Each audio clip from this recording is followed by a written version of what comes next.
Hello my beautiful family, welcome back to my channel. কেমন আছো তোমরা? আশা করছি সবাই খুব ভালো আছো। আজ আমি যে ভিডিওটা তোমাদের জন্য এনেছি সেটা হলো একটা সেলফ মেকআপ ভিডিও। আমার অনেক ফ্রেন্ডরা বলে যে ওরা মেকআপ করতে বসলেই নাকি কনফিউজড হয়ে যায়। তো ওদের কনফিউশন হয়, আমি জানি তোমাদেরও অনেকের কনফিউশন হয় যে কোনটার পর কোনটা অ্যাপ্লাই করলে বেশি সুন্দর হবে মেকআপটা। তাই সবার কনফিউশন দূর করতে আমি চলে এসেছি। আজ তোমাদের সঙ্গে শেয়ার করবো একটা সেলফ মেকআপ ভিডিও, যেখানে বলবো কোনটার পর কোনটা ইউজ করতে হয়। তো চলো বেশি কথাটা বলে শুরু করা যায়। চলো, প্রথমেই ভালো করে গলায় একটা টাওয়াল দিয়ে নিতে হবে, নাহলে জল যদি পড়ে জামাটা নষ্ট হবে। তাই টাওয়াল দেওয়ার পর আইস নিতে হবে, নিয়ে ভালো করে পুরো ফেসে আইস রাব করতে হবে।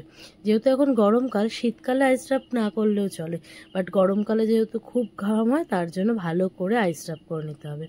আইস রাব হয়ে গিয়ে ফেসটা ভালো করে ক্লিন করে নিতে হবে, তারপর টোনার লাগাতে হবে। টোনারের পর লাগাতে হবে ময়শ্চারাইজার। গরমকালে ময়শ্চারাইজার ভাববে লাগাবো না, কিন্তু ময়শ্চারাইজার না লাগালে কিন্তু মেকআপটা বসবে না ভালো মতন। তার জন্য ফুল ফেসে ভালো করে ময়শ্চারাইজার লাগাতে হবে। কিন্তু আমি ভালো করে ময়শ্চারাইজারটা লাগাচ্ছি, তোমরাও কিন্তু ভালো করে ময়শ্চারাইজার লাগাবে, তাহলেই মেকআপটা ভালো করে বসবে। ময়শ্চারাইজার ভালো করে অ্যাপ্লাইয়ের পর সানস্ক্রিনটা অ্যাপ্লাই করতে হবে। ভালো করে ফেসে সানস্ক্রিনটা অ্যাপ্লাই করে নেবে। আর যদি সকালের অনুষ্ঠান হয় তাহলে কিন্তু সানস্ক্রিন অ্যাপ্লাই করতে ভুলোই না, কিন্তু যদি বিকেলের হয় তাহলে এটা স্কিপ করতে পারো তোমরা। তারপর ইউজ করবে প্রাইমার। ভালো করে প্রাইমারটা লাগাবে। দেখো আমি কোথায় আন্ডার আইতে ভালো করে প্রাইমার লাগিয়ে নিয়েছি, তোমরাও কিন্তু আন্ডার আইতে ভালো করে প্রাইমার লাগিয়ে নেবে। প্রাইমার লাগানো হয়ে গেল, দেখো আইস হয়ে গেল, টোনার হয়ে গেল, ময়শ্চারাইজার হয়ে গেল, সানস্ক্রিন হয়ে গেল, আর প্রাইমার। তারপর যাবে প্রথমে কালার কারেকশন করে নিতে হবে। যেহেতু আমার আন্ডার আইতে অল্প পরিমাণে ব্ল্যাক স্পট, তার জন্য আমি আমার 2 শেড ডার্ক কনসিলার নিয়ে অ্যাপ্লাই করছি। যদি তোমাদের বেশি পিগমেন্ট থাকে তাহলে কিন্তু তোমরা অরেঞ্জ কারেক্টার ইউজ করবে, 2 শেড ডার্ক ইউজ করবে না, অরেঞ্জ কারেক্টারটাই ইউজ করবে, তাহলেই কি পিগমেন্টটা যাবে কিন্তু। তারপর তোমরা ভালো করে ব্লেন্ড করে নেওয়ার পর ইউজ করবে ফাউন্ডেশন। আমি তো তোমাদের প্রথমেই জানিয়েছি যে আমার একটা শেডের ফাউন্ডেশনে স্কিন কালার আসে না, তার জন্য আমি 2 শেড ফাউন্ডেশন ইউজ করি। তাই আমি ভালো করে 2 শেড ফাউন্ডেশন মিক্স করে নিয়েছি, করে অ্যাপ্লাই করছি। তোমাদের যেই শেডটা যায় তোমরা সেই শেডটা অ্যাপ্লাই করে নেবে ফেসে। ভালো করে ফেসে অ্যাপ্লাই করার পর ওটা ব্লেন্ডিং শুরু করবে। ব্লেন্ডিং কিন্তু একদম ভালো করে করতে হবে। যদি ব্লেন্ডিং ভালো নয় তাহলে কিন্তু মেকআপ একদমই ভালো হবে না, যতই তুমি প্রোডাক্ট ইউজ করো। ব্লেন্ডিংটা সবচেয়ে সুন্দরভাবে করতে হবে, আর ব্লেন্ডিং একদম আস্তে আস্তে করতে হবে, হালকাভাবে। তোমরা যদি কেউ চাও বিউটি ব্লেন্ডার ইউজ করতেই পারো। বিউটি ব্লেন্ডারটা কিন্তু তাহলে ড্রাই রাখা যাবে না, হালকা করে ভিজিয়ে নেবে। ড্রাই করা থাকলে বিউটি ব্লেন্ডার মেকআপ করতে প্রবলেম হবে, আর ভেজানো থাকলে ইজি হয়ে যাবে। আর গলায়ও মেকআপ করে নিও, নাহলে কিন্তু দুটো স্কিনের কালার আলাদা দেখালে খুবই বাজে দেখায়। তার জন্য এবার আমি ইউজ করব কনসিলার। আন্ডার আইতে কনসিলার দেবে ভালো করে, নোজে দেবে, আপার লিপে দেবে।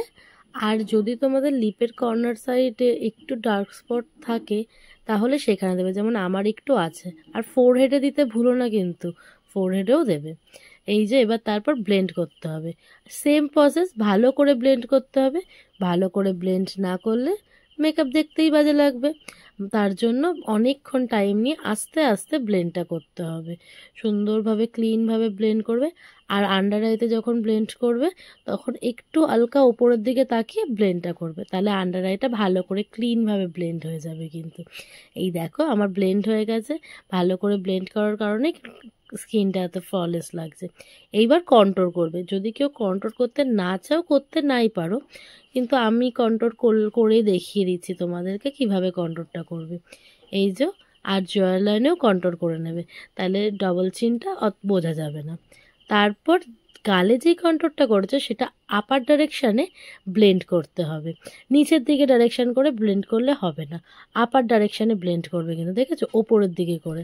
তারপর নিচে যে জুয়েল লাইনটাতে করেছো সেটা হবে নিচের দিকে করে, একদম নিচের ডিরেকশানে ব্লেন্ড করবে। এটা যদি ওপরের ডিরেকশানে ব্লেন্ড করো তাহলে কিন্তু পুরো ফেসটাই ব্ল্যাক ব্ল্যাক হয়ে যাবে। ওর জন্য আস্তে আস্তে এটা নিচের ডিরেকশানে ব্লেন্ড করতে হবে। দেখেছো কতটা ক্লিয়ার হয়ে গেল জিনিসটা। এইবার তোমরা মেকআপটাকে সেট করে নেবে, যার কাছে যে পাউডার অ্যাভেলেবেল আছে সেই পাউডার দিয়ে। ব্যানানা পাউডার থাকতে পারে, ট্রান্সলুশন পাউডার থাকতে পারে, সেই পাউডার দিয়ে মেকআপটাকে সেট করে নেবে। আর সেটটা করবে কিন্তু গরমকাল তো চেষ্টা করবে যাতে ওয়াটারপ্রুফ হয় পাউডারটা, তাহলে কিন্তু মেকআপটা গলার চান্স কমে যায়। তারপর অ্যাপ্লাই করবে ব্রঞ্জার। যারা ক্রিম কন্ট্রোল করোনি তারা কিন্তু ব্রঞ্জারটা অ্যাপ্লাই করো, তাহলে একটা শেপ লাগে ভালো। ওই সেম প্রসেস, ব্রঞ্জার অ্যাপ্লাই করলেও চিনে করবে আপার ডাইরেকশানে আর জোয়ার লাইনে করবে আন্ডার ডাইরেকশানে। তারপর ইউজ করবে ব্লাশার।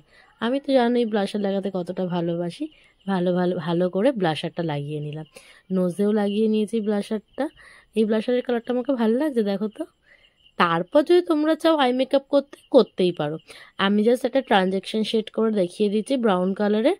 তোমরা অন্য কালারের আই মেকআপ করলে বলো আমাকে কোন আই মেকআপের টিউটোরিয়াল লাগবে, আমি তোমাদের দিয়ে দেবো। জাস্ট এইটাকে একটু গ্লসি দেখানোর জন্য সামনে একটা শিমার অ্যাপ্লাই করে নিচ্ছি। জাস্ট দেখাবে যে হাফ কাট ক্রিজের মতন। ভালো লাগছে দেখো তো শিমারটা অ্যাপ্লাই করার পর। জাস্ট নর্মালি শিমারটা অ্যাপ্লাই করে নেবে, ভালোই লাগবে দেখতে। তাহলে কি অল্প সময় গ্লসি আই মেকআপ হয়ে যাচ্ছে।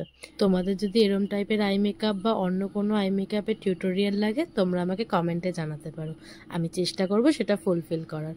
তারপর একটা ব্ল্যাক কালারের আইশ্যাডো নেবে, নিয়ে কাজলটাকে একটু স্মাচ করে দেবে, দেখতে বেশি সুন্দর লাগে নর্মাল কাজলের থেকে। তারপর একটা পয়েন্টেড ব্রাশ নিয়ে আইব্রো বোন আর আইয়ের ইনার কর্নারে ভালো করে একটা হাইলাইটার অ্যাপ্লাই করে দেবে।